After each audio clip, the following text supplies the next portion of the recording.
Olá, sejam bem-vindos a mais um episódio do podcast Cuidar de Você da Unimed Campo Grande. E hoje nós vamos falar sobre um assunto importantíssimo, sobre as vitaminas, sobre os minerais, sobre os rótulos dos alimentos. Estamos aqui com a endocrinologista, doutora Érica, que já é de casa, já veio várias vezes aqui, e com a nutricionista, doutora Beatriz. Tudo bem, Beatriz? Tudo ótimo, é uma honra estar aqui pela primeira vez. Que legal, seja bem-vinda, tenho certeza que o bate-papo vai ser joia. Bom, meninas, o seguinte... A gente sabe que hoje em dia o paciente ou a pessoa vai ao mercado, ao supermercado e a primeira coisa que olha é o rótulo dos alimentos, né? Eu sei, a gente sabe que isso é importante, porque ali tem uma série de informações que até dos aspectos legais vêm sendo aprimorados para informar adequadamente o paciente ou aquele indivíduo o que contém aquela substância, né?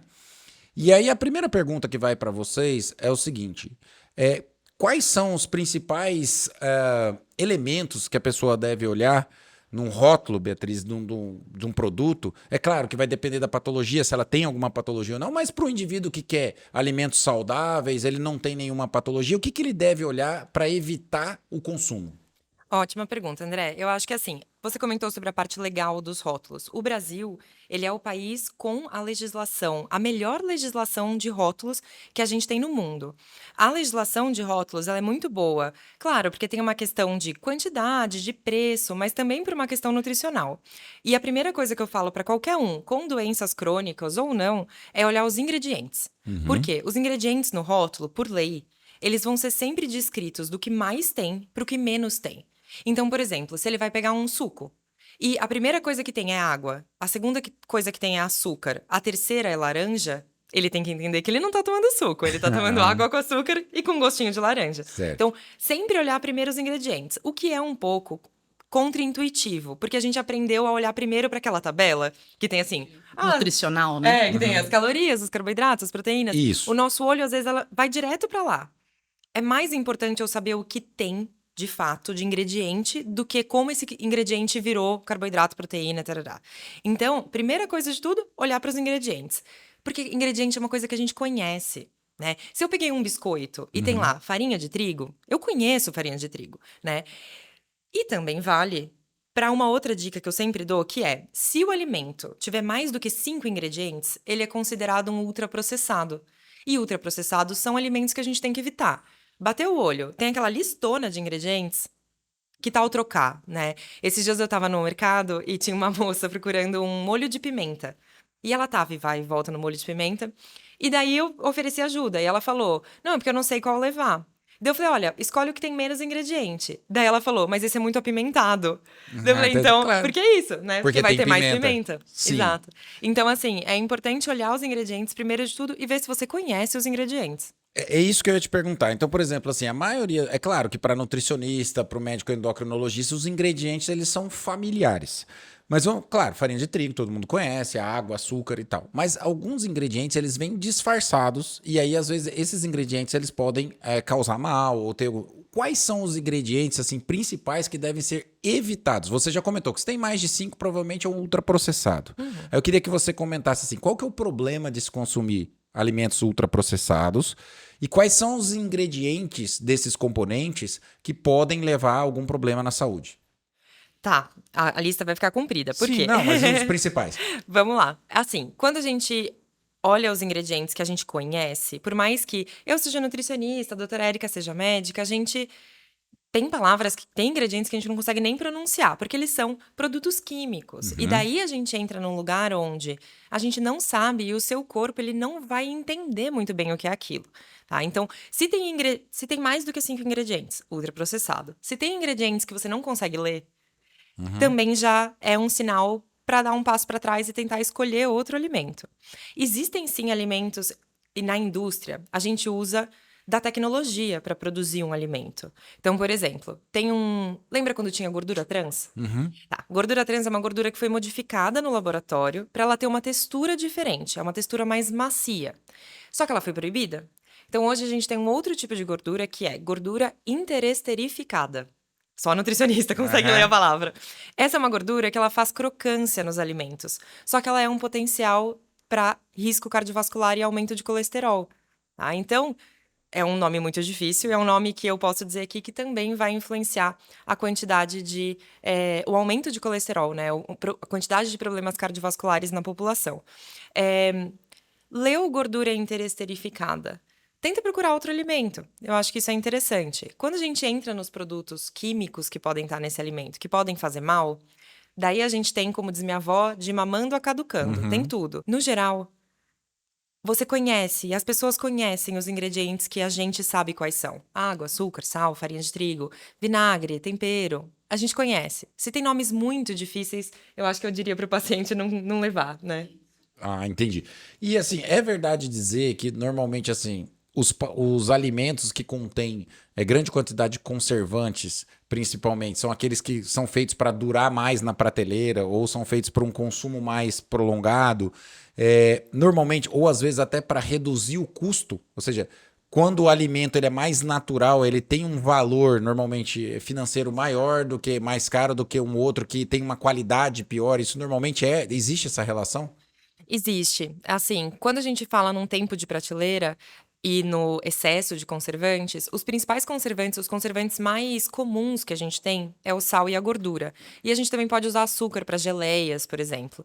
Então é um produto que vai ser mais caloricamente denso, né? Vai ter mais caloria e ele pode trazer malefício porque ele vai ter mais sódio, porque ele vai ter mais açúcar, porque ele vai ter mais desses conservantes da gordura. E hoje em dia a gente tem corantes que são químicos, conservantes que são químicos. E esses conservantes o seu corpo não vai entender direito. Mas é interessante, na questão da conservação, a gente tem 2 métodos de conservação que não são conservantes, não é um produto químico, e que eu não me oponho, que são os enlatados, que eles têm uma fama ruim, mas eu acho que a gente pode. Exato. Porque ninguém consegue mais consumir os alimentos da venda ou da feirinha o tempo todo. A vida hoje em dia ela é mais difícil. A gente Essa é tem que questão. evitar. Em algum momento a gente às vezes vai ter que Vai ter que usar o consumir. alimento E aí a gente tem que escolher o que é industrializado. menos pior. O ideal seria a gente usar sempre o natural, in Sim. natura. Mas em algum momento a gente vai precisar usar, às vezes, o industrializado. Uhum. E às vezes, quando eles sofreram um processo apenas de, igual os enlatados, é o alimento, o milho é o alimento que você sabe, acrescido do sal, né? Então, na verdade, são os microprocessados, né? Então, assim, é diferente dos ultraprocessados que passaram por um processo industrial maior, por vários processos, e eles têm geralmente mais do que 5, 6 aditivos alimentares. E às vezes o aditivo, aquilo que você está falando dos conservantes, às vezes ele é um conservante, às vezes ele é um aromatizante, né? Então, às vezes ele vai dar sabor, às vezes ele vai mudar a textura, às vezes ele vai aumentar o tempo de vida útil, e às vezes ele vai mudar a aparência. Por isso que às vezes é melhor a geleia que você faz em casa, você acrescenta só o açúcar na fruta, do que a geleia que você encontra, ela tem uma menor quantidade da fruta, ela tem o conservante, ela tem o sódio. O enlatado, acho que a grande questão passa a ser quando o paciente tenha uma contraindicação ao excesso do sódio. Sem dúvida. Né? Uma coisa que eu acho importante sempre a pessoa olhar a hora que ela vai no rótulo, que a partir dessa legislação nova da Anvisa de outubro do ano passado, então os alimentos que têm um alto teor, tanto do sódio, do açúcar e da gordura saturada, ele tem uma lupa no rótulo frontal, uma lupinha escrito alto teor em açúcar, sódio. Então ali você sabe que aquele ali, ele tem um excesso daquele nutriente. Então é mais fácil da pessoa identificar e evitar o uso. Eu ia te perguntar isso, colocar você na conversa, que é o seguinte: nós temos alguns públicos, por exemplo, o hipertenso, o diabético, né? Então, o paciente que tem colesterol alto. E a gente, normalmente, antigamente, eu acho que isso mudou, eu queria que você explicasse, antes só vinha produto diet ou produto light, né? Que isso confundia a cabeça do paciente. O paciente achava que, por exemplo, um diabético, e ele era diabético e hipertenso, consumindo um produto com menos caloria, ele estaria se beneficiando, mas ele tinha um alto teor de sódio. Então eu queria que você diferenciasse para nós, Érica. Por exemplo, o paciente hipertenso, ele tem que procurar produtos com menos quantidade de sódio. Ele olha ali, você já falou que a legislação mudou, ou seja, se tiver um excesso, vai estar escrito lá na ponta. Mas ele vai olhar atrás e vai ver, não, isso aqui tem uma quantidade de sódio adequada. E como que funciona? O diabético, o que ele tem que olhar? O hipertenso ou o paciente tem colesterol alto? Que são os mais comuns? Eu acho que assim, independente da doença crônica, é o que a Beatriz tinha falado. Todos os pacientes precisam olhar o rótulo até para a gente comer de forma um pouco mais consciente, né? Mas os pacientes que já têm uma doença, que você precisa evitar o excesso de alguns nutrientes, então assim, o paciente hipertenso, Quando a gente fala com relação ao teor de sódio, é uma coisa já mais direcionada, né? O paciente não só hipertenso, mas todo mundo preveniu o excesso de sódio. O paciente renal crônico retém mais líquido. No entanto, a gente não pode esquecer que às vezes ele tem um alto teor de sódio, mas ele tem os aditivos, também os outros aditivos. Então, ele excesso de conservante, que expõe ao maior risco cancerígeno. Ele tem um excesso de, às vezes, algum aromatizante que dá uma reação alérgica em excesso. O paciente diabético, antes tinha muito essa confusão do que é diet e o que é light. Então, assim, eu acho que vale sempre lembrar, o light é quando você tem uma redução de 25% da concentração de qualquer nutriente. Qualquer. Não necessariamente caloria. Não necessariamente a gordura. Aham. Então, Ou ele o pode açúcar. ter uma redução de sódio. Ele é light. Tanto que tem o sódio, o sal light, né? Então, quando você reduz 25% de qualquer, ele é light. Não quer dizer que ele tem menos açúcar, não quer dizer que ele tem menos calorias, né? Ele tem alguma coisa menos. E, às vezes, até eles compensam esse aumento no outro componente. E quando ele é diet, ele tem isenção de qualquer elemento. Então, às vezes, ele é sem adição de açúcar total. Ele é diet. Mas, às vezes, ele tem açúcar e ele tem sem adição de sódio. Ele é diet também. Então, na verdade, é a ausência ou a redução de qualquer um dos componentes. Isso é importantíssimo. Isso é importantíssimo. Então, na verdade, você, no paciente diabético, pensando no aumento da glicose, você tem que olhar sempre realmente para o ingrediente e ver se ele tem açúcar. Uma coisa que a gente vê muito comum também, às vezes, o whey protein, que é uma moda, todo mundo gosta e tal. E às vezes você consome whey protein, teoricamente, você tem uma oferta maior de proteína. Você busca um suplemento mais rico em proteína. Que tem lá 7,5 gramas, 15 gramas, 20 e Exatamente. tantos, não sei o quê. E às vezes você pega um whey protein que ele tem, você tem numa porção de 120 gramas, você tem 30 gramas de proteína. Ok, mas em 120 gramas. E as 80 gramas? Ela é feita de quê? Aí você olha nos ingredientes, a maior quantidade é maltodextrina, que é açúcar. Então, assim, você vai para consumir um alimento mais rico em proteína, mas ele tem um excesso de açúcar. Então, E isso piora não só para os pacientes diabéticos, mas para aqueles pacientes que querem emagrecer. Peso, exatamente. Ou seja, exatamente. E perdão interromper, mas é interessante isso que a gente estava falando da maltodextrina, porque a gente falou sobre ingredientes que estão escondidos, né? Que podem fazer mal e estão escondidos. O açúcar é o que tem mais apelidos e nomes e, assim, porque... E é isso, assim, a maltodextrina é um carboidrato simples que vai chegar rápido no sangue, que para um paciente diabético vai fazer oscilação glicêmica e para um paciente que quer perder peso, vai fazer, assim, lógico, em excesso vai fazer ganho de peso. Eu brinco que o paciente tem que procurar qualquer coisa também que termine com ose, ele é um derivado da glicose. Então, tem galactose, frutose, às vezes a gente tem açúcar invertido, amido, não sei o quê. Tudo isso são sinônimos de açúcar, né? E se a gente não tomar cuidado, às vezes o paciente fala, não tem açúcar. Tá, mas tem todos os primos, todos os irmãos, todos os descendentes do açúcar. E isso vai fazer mal para ele. Para o paciente com diabetes, uma coisa que eu recomendo, Érica, é o selo da Associação Brasileira de Diabetes. É verdade. Porque isso eu acho que dá uma segurança para o paciente. Quando o paciente é DM1, diabético tipo 1, faz uso de insulina, eu falo, olha, quando você for comprar alguma coisa e quer ter essa certeza, procura o selo. É um selo redondo, branco, que tem o símbolo da associação. Eu acho que dá mais segurança para ele e para a gente também, né? Inclusive a gente vê hoje até nas redes sociais algumas nutricionistas colocando até uns produtos assim, esse sim, esse não, um comparativo, não sei se eu já vi isso algumas vezes, apareceu para mim, né? Achei interessante porque assim, ela pontua algumas coisas, é claro que você não pode generalizar. Algumas pessoas elas vão ter alguma especificidade para algum tipo de alimento, né? Então é muito importante. Na verdade, eu acho que o recado que a gente tem é para que a gente confira, olhe, conheça os alimentos, né? Se tiver dúvida, vá procurar o que é, né?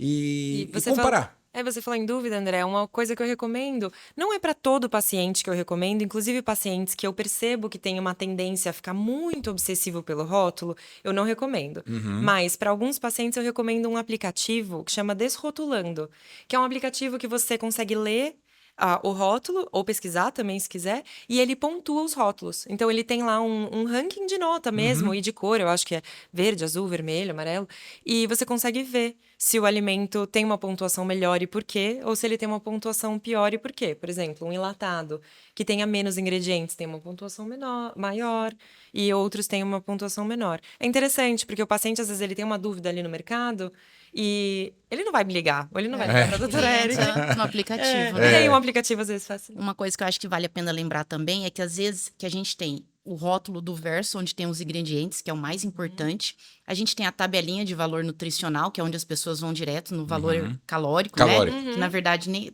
talvez não seja a primeira coisa que deva se olhar, né? Talvez a última. Mas a gente tem também o rótulo para marketing, que é o rótulo frontal.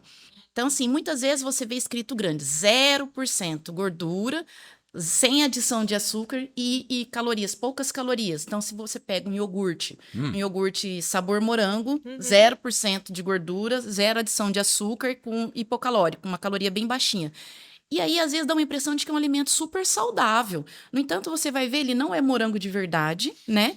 Então, assim, ele é com aromatizante, aí é acrescido de vários conservantes, porque a hora que você tira a gordura, o açúcar, fica extremamente não palatável o alimento. Então, e com uma consistência aguada. Então, para você dar aquela carinha bonita, um sabor gostoso e uma consistência de iogurte, você precisa acrescentar várias coisas. Então, às vezes você olha com relação ao valor nutricional, aquele alimento não tem nada de valor nutricional.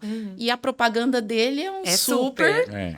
Mas é engraçado. Perdão, te interromper Pode falar. de novo. Esses dias eu estava conversando sobre produtos industrializados na minha rede social e eu comentei para os meus seguidores sobre um corante que é muito usado em iogurtes de morango, chama Cochonilla carmine, que é feito de um besouro, né?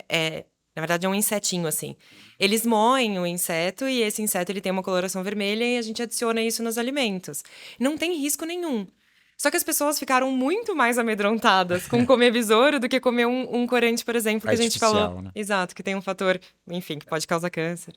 Um alimento que é muito comum as pessoas procurarem, eu queria que vocês comentassem, até acho que também mudou alguma coisa em relação a isso, é o pão. E aí lá tá escrito pão integral, pão natural. Acho que até agora mudou a legislação, né? Acho que para ser integral tem que ter uma série. Eu queria que vocês comentassem sobre isso. A pessoa que consome pão integral, normalmente ele é menos calórico do que o pão normal? Ou quais são os benefícios do pão integral de verdade? Você começa ou eu começo? Pode começar. Posso começar? Pode. Então, a gente teve uma mudança de legislação, de fato, para você conseguir colocar a quantidade a porcentagem do quão integral é esse pão, porque antes tinha um pouco esse sensacionalismo, né? 100% integral, isso ou aquilo. Então, hoje em dia, eles têm que colocar ali na frente exatamente o quanto o quanto desses ingredientes são integrais. Por quê? Também se confunde muito, por exemplo, o que é o leite integral, que daí foi taxado como ruim, porque tinha muita gordura, e o que é um pão integral, que foi taxado como bom, porque tem muita fibra. Então, isso também confunde um pouco as pessoas que estão comprando. Então, o que é um pão integral, né? Um pão integral, a gente considera um pão que tenha certa porcentagem, pelo menos mais de 35%, de uma farinha que seja integral. O que é uma farinha integral? É uma farinha que o trigo não tenha sido descascado. Então, ele tem um maior teor de fibra. Perfeito. Isso não faz dele um pão menos calórico. Ele só é um pão que tem mais fibra. Isso vai fazer com que o açúcar, o carboidrato desse pão caia mais devagar na corrente sanguínea e tenha um impacto glicêmico menor. Às vezes ele é até mais calórico, calórico, porque ele é vem o com próprio passa, alimento mais... Tem uns que vem com passa. Não, né? e ele é o próprio alimento mais a casca. Sim. Lógico. Né? Assim como um leite integral que tem a gordura é mais calórico, É. um pão integral que tem o ingrediente ali inteiro, ele também é mais calórico. Então, a pessoa às vezes procura o pão integral porque ele pode ser para emagrecer e na verdade assim ele é mais saudável, porque em certos aspectos ele pode ser mais saudável, mas a pessoa que está procurando para emagrecer às vezes está procurando alimento errado. E às vezes a gente vê muito na indústria o alimento que ele tem os 35 gramas de farinha integral, o restante de farinha de trigo branca, né? E fora os conservantes, os outros aditivos, então acaba que não é um alimento mais saudável. Adequado. É, o mais adequado. Meninas, saímos dos rótulos e vamos para as vitaminas. Então, assim, as vitaminas, eu queria tocar num ponto seguinte. Uma pergunta que eu faço para você, Érica. Uma pessoa que ela não tem nenhuma doença crônica, ela é uma pessoa que saudável, não é um atleta, mas é uma pessoa saudável, faz sua atividade física. E frequentemente, ela precisa dosar suas vitaminas, a importância, se ela tem uma alimentação saudável, o risco dela ter uma hipovitaminose, uma falta de vitamina, ele é alto, porque hoje em dia o que a gente vê é as pessoas procurando dosar uma série de vitaminas. Eu sempre brinco até assim que tem vitamina, tem mineral que eu não lembro de ter estudado na tabela periódica, o cara vai me perguntar lá no consultório para saber se eu posso dosar. E assim, eu queria saber de você se isso realmente é frequente, qual que é a importância disso? Eu acho que hoje em dia a gente tem acho que de forma bastante leiga e às vezes até um pouco inapropriada, uma divulgação de que você dosar todas as vitaminas é fundamental para você ter um bom perfil de saúde do paciente. Isso não é verdade. Geralmente, as pessoas que têm uma alimentação equilibrada, dificilmente elas fazem uma hipovitaminose, a não ser que ela tenha uma doença crônica, tenha passado por algum procedimento cirúrgico, alguma coisa que te direcione para a deficiência daquela vitamina. Assim como essa pessoa que tem deficiência de vitaminas, ela tem sintomas. Então, a necessidade de você dosar vitaminas de uma pessoa vem dela ter sintomas relacionados à deficiência daquela vitamina. E você confirma através das dosagens laboratoriais.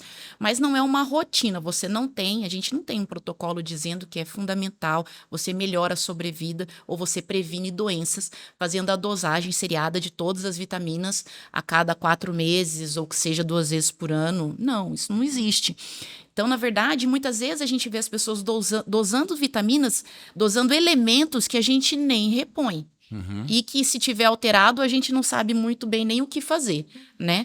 Então, assim... Isso vale principalmente para os minerais. Exatamente, para os minerais. E a gente não pode esquecer que, assim como a deficiência de vitaminas ela é ruim, o excesso também. A gente pode ter intoxicação vitamínica. Então, algumas vitaminas, elas intoxicam. A vitamina A, que a gente estava comentando antes, a pessoa começa com aquela pele descamativa, boca seca, queda de cabelo. Então, aí você pensa que talvez você precisa, e é uma pessoa que vem fazendo o uso contínuo de polivitamínicos, você pensa na intoxicação por vitamina A. Às vezes a gente tem a hipercalcemia causada pelo excesso de vitamina D, que depois da pandemia, a vitamina D e o zinco, ele caiu no gosto da população, assim. Então, todo mundo fez uso de vitamina D em excesso para prevenir Covid, o que não ficou confirmado a necessidade, e continuaram fazendo uso que é bom para a imunidade. Então, assim, hoje a gente começa a ver as intoxicações. Então, o paciente idoso, ele pode fazer quadro de insuficiência renal por excesso de vitamina D, porque você aumenta a absorção intestinal de cálcio, deposição de cálcio renal e faz insuficiência renal. Então, até o paciente no pronto-socorro, rebaixamento do nível de consciência, náusea, vômito, idoso, tem que dosar a vitamina, porque ele pode estar fazendo uma hipercalcemia. Na verdade, você não dosa a vitamina, você dosa o cálcio, e às vezes uma causa de hipercalcemia é intoxicação por vitamina D. E assim como a gente tem outras vitaminas que interferem, o paciente que faz uso de anticoagulantes, então ele faz uma ingestão excessiva de vitamina K, que é uma outra vitamina também que está um pouco na moda. Todo mundo repõe vitamina K, né? E então, assim, o paciente que faz uso de anticoagulante é um paciente que precisa tomar cuidado com isso. Beatriz, assim, para você, a queixa ou a necessidade que o paciente chega no seu consultório falando, doutor, eu preciso dosar tudo isso de vitamina porque está acontecendo, porque eu estou estressado ou porque a minha imunidade está baixa. Isso é frequente? O que você explica para essa paciente ou para esse paciente que vai lá no seu consultório? O que você orienta? A doutora Érica já tocou em vários pontos importantes que a gente tem sobre isso, mas assim, às vezes é difícil convencer o paciente e eu queria saber como que é a sua rotina quanto a isso. Eu acho que a dificuldade começa porque o paciente, muitas vezes ele se sente que ele não pode interferir muito no que a gente vai pedir para ele fazer, o medicamento que ele vai tomar ou a mudança nutricional que ele vai fazer. Então, se ele pode pedir para eu fazer exame, ele quer pedir. Porque ele fala, não, eu tô participando, vou pedir vários exames. Eu vi a moça no TikTok pedindo vários exames, vou fazer vários exames. Então, eu acho que é uma coisa também meio participativa. Eles adoram, eles sempre pedem pra gente pedir. O que eu explico pro paciente é o quanto vale a pena e o quanto vai me mostrar ou mostrar para a médica ou para o médico alguma coisa que de fato vai fazer diferença. Porque é isso, por exemplo, às vezes os pacientes aparecem com umas vontades, por exemplo, uma coisa que aparece muito hoje em dia também no meu consultório, quero dosar lítio, tá?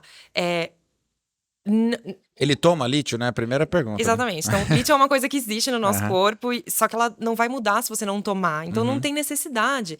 Não, mas eu ouvi que engorda. Então, às vezes a gente tem que quebrar um pouco esses mitos para falar, não tem necessidade de usar o seu dinheiro para isso, ou usar o seu plano de saúde para isso, sendo que não vai me mostrar nada nutricionalmente ou clinicamente importante.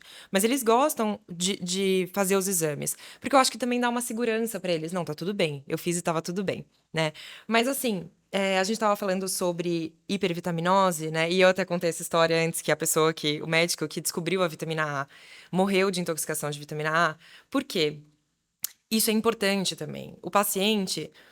às vezes ele recebe, não só o paciente, mas a pessoa no geral, eles recebem a informação assim: vitamina A faz bem para a qualidade dos olhos, da Isso. visão. A pessoa, ela entende que isso é um remédio. Ela fala, Uhum. não, isso aqui vai ser a solução. Eu vou tomar muita vitamina A, ou eu vou comer muito alimento com beta-caroteno, que vira vitamina A. E daí é cenoura, abóbora, mamão, né? E não necessariamente. Às vezes ela pode estar dando um tiro no pé, né? Uhum. Eu tive uma paciente durante a pandemia, inclusive, que, olha que loucura, né? Ela veio pra mim porque tinha recém feito cirurgia bariátrica. Começou a perder muito peso. O cálcio começou a aumentar muito e ela teve um problema renal. E daí lá fui eu conversar com os médicos, falar, gente, o que pode estar acontecendo? O que pode estar acontecendo? Era uma paciente que tinha uma artrite reumatoide e estava tratando aqui, entre aspas, a doença da reumatologia dela com vitamina D, que também não tem respaldo científico nenhum. O que aconteceu? A vitamina D se acumula nas nossas gorduras, porque ela é lipossolúvel. Quando a paciente perdeu 25 quilos, a vitamina D caiu na corrente sanguínea, aumentou a absorção do cálcio, ela começou a ter... Então, assim, Então- as pessoas acham que a vitamina é uma coisa, não faz bem. É. Faz bem até fazer E em mal. qualquer dosagem, né? E tinha um professor meu muito lá no início da faculdade que ele falava que a diferença entre o remédio e o veneno é apenas a dosagem. Sem É dúvida. verdade. Então né? isso tem que ficar gravado na cabeça de todo mundo. Uhum. Qualquer produto, vitamina, mineral, remédio que você ingira, ele tem uma certa dosagem, um certo nível de adequação. Sem dúvida. Passou disso, ele faz É mal. maléfico. E se você toma sem orientação e sem ter necessidade, que é o mais importante, isso vai fazer mal. Não tem sentido, né? Existem coisas que são solicitadas, minerais, exames que são solicitados, que a gente não tem ideia nem se há condição de reposição. E outra, se vier alterado, não tem significado clínico nenhum. Nenhum médico deve repor alguma coisa que ela não tem significado clínico para aquele paciente. Né? Então, isso é importante a gente deixar essa mensagem, porque isso atrapalha a prática médica e pode prejudicar o paciente. E a doutora Érica falou uma coisa interessante, que é, a gente, como clínico, atendendo no consultório, a gente precisa começar pelo sintoma. Tem sintoma? Tem alguma coisa que pode causar? Por exemplo, hoje eu atendi um homem que é vegano. Ele ser vegano Perfeito. já põe uma pulga atrás da minha orelha falando, ok, se ele é vegano, ele não come produtos animais, se ele não come produtos animais, ele não tem tanta B12 entrando na alimentação dele, preciso ver. Segunda pergunta, tem sintoma? Por quê? Não come carne e não tem sintoma? Não é, uma coisa não quer dizer a outra. Ele não vai ter uma vitamina B12 baixa por conta disso. Agora, tinha sintoma? Falei, vamos dosar? Porque se tiver, a gente repõe. E tudo bem. Sim. E também não é uma reposição pro resto da vida. Vai tomar a B12 para o resto da vida. Não. Vamos fazer aqui, ajustar e bola pra frente. E eu acho que esse exemplo é até interessante para a gente ver, porque, por exemplo, o sintoma relacionado à deficiência de vitamina B12, como o kit laboratorial para dosagem de vitamina B12, ele não é tão exato, tão sensível, às vezes o paciente tem sintomas com uma vitamina B12 normal. Sim. Aí a gente vai dosar a vitamina B12 dele, é normal, no limite inferior do normal.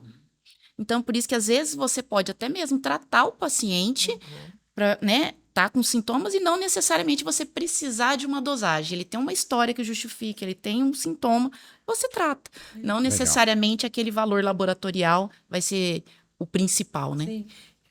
Não, eu ia dizer também que, às vezes, o paciente, é melhor eu tratar esse paciente com B12 agora do que quando a B12 dele entrar num lugar muito crítico, ele Sim. desenvolver uma anemia muito pior e daí Sim. eu ter que fazer uma B12, né, injetável, enfim, Sim. outra opção. Meninas, muito obrigado pelo papo. Doutora Beatriz, estreia sensacional, Ai, entrou com o pé obrigada. direito, já está no nosso time, está convidada para os próximos episódios. Tenho Muito certeza bem. que todo mundo adorou. Érica, mais uma Obrigada vez, a você, você já é André. aqui titular do nosso podcast. Obrigada Já dá pelo pra pedir convite mais uma música? vez. Já tá. Não, ela já pediu várias vezes, tá? Sim. Espetacular. Eu acho que assim, as orientações foram fantásticas. É importante que a gente oriente adequadamente uma informação de qualidade ao paciente. É isso que eu sempre falo aqui. A gente busca aqui trazer uma informação que ela seja de qualidade, que o paciente possa confiar, que quem está nos ouvindo possa confiar naquilo que a gente está falando. E, claro, sempre procure um profissional em qualquer dúvida, vá ao consultório, tire as suas dúvidas, não se automedique, não tome vitamina sozinho, que isso pode trazer prejuízo no futuro, tá? Eu acho que uma coisa importante é a gente sempre lembrar pro pessoal que a gente precisa cada vez mais diminuir o consumo de produtos industrializados. É aquela história, a gente descascar mais e desenlatar menos. Sem dúvida. Né? E perfeito, hein? Que eu acho Nossa, que acho isso que aí essa é a faz com que melhor gente- dica, né? Anotei É. aqui agora, vou Anotei. levar lá para casa. Muito bom. Tá bom, gente. Muito obrigado. Obrigada Obrigada a você, a vocês. André. Um abraço pra vocês. Sigam a gente nas redes sociais e até a próxima.